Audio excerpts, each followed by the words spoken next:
Hey everyone, welcome back to Corporate Decoder, the place where we decode corporate filings so you don't have to. Today we're diving into a DWS Total Return Bond Fund report. But don't worry, this isn't just about bonds, it's about how your money is being managed, and let me tell you, there are a few things in here that might make your eyebrows raise. This report covers the year ending January 31, 2025. It's an annual look at how the DWS Total Return Bond Fund performed, what it cost investors, and what the fund managers were up to. So what's the big picture? Well, the fund had a mix of good and not so good results and some changes that could affect how it performs in the future. First, let's talk about costs. It always comes down to the financials. This report shows you what it costs to invest in the fund. If you had $10,000 invested in Class A shares, you paid $77 in expenses. For Class C shares, that number jumps to $152. This is important because it eats into your returns, and the gross expense ratio without any waivers could have been even higher. Now, how did the fund actually do? Class A shares returned a modest 2.60%, while Class C shares returned 1.73%. The report claims it was supported by security selection and asset allocation. However, it says the Bloomberg Aggregate Bond Index did 7%, so their fund only slightly outperformed it.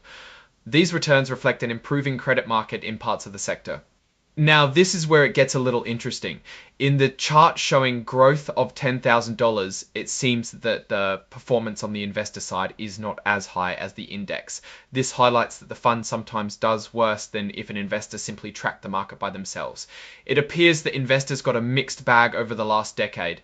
The report also gives you average annual total returns, and here the theme is similar.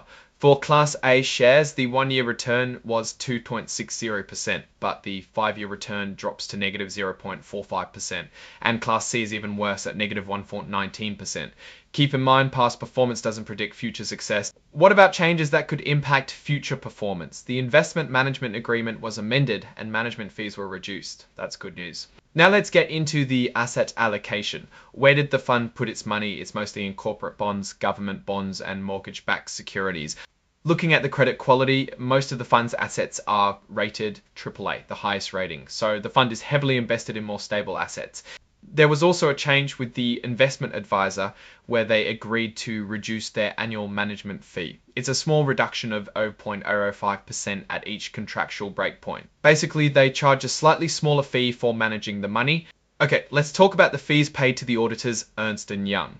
For audit services, they billed the fund around $100,000, but here's where it gets interesting. Ernst & Young billed the advisor over $1.3 million for tax services. That's a huge discrepancy compared to the audit fee, raising some questions. We like transparency, so we believe the auditor should be just auditing and the company has separate tax services.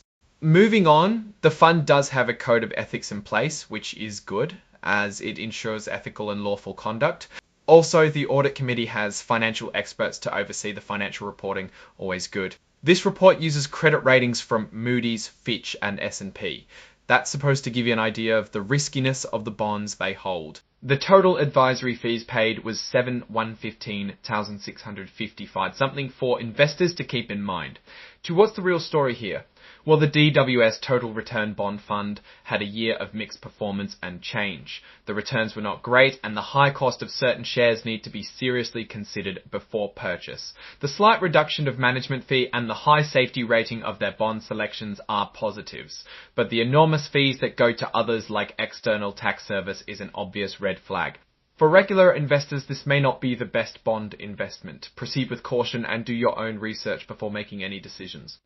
Now, looking at these results more broadly, the DWS Total Return Bond Fund direction is hard to trust given underperformance in the past.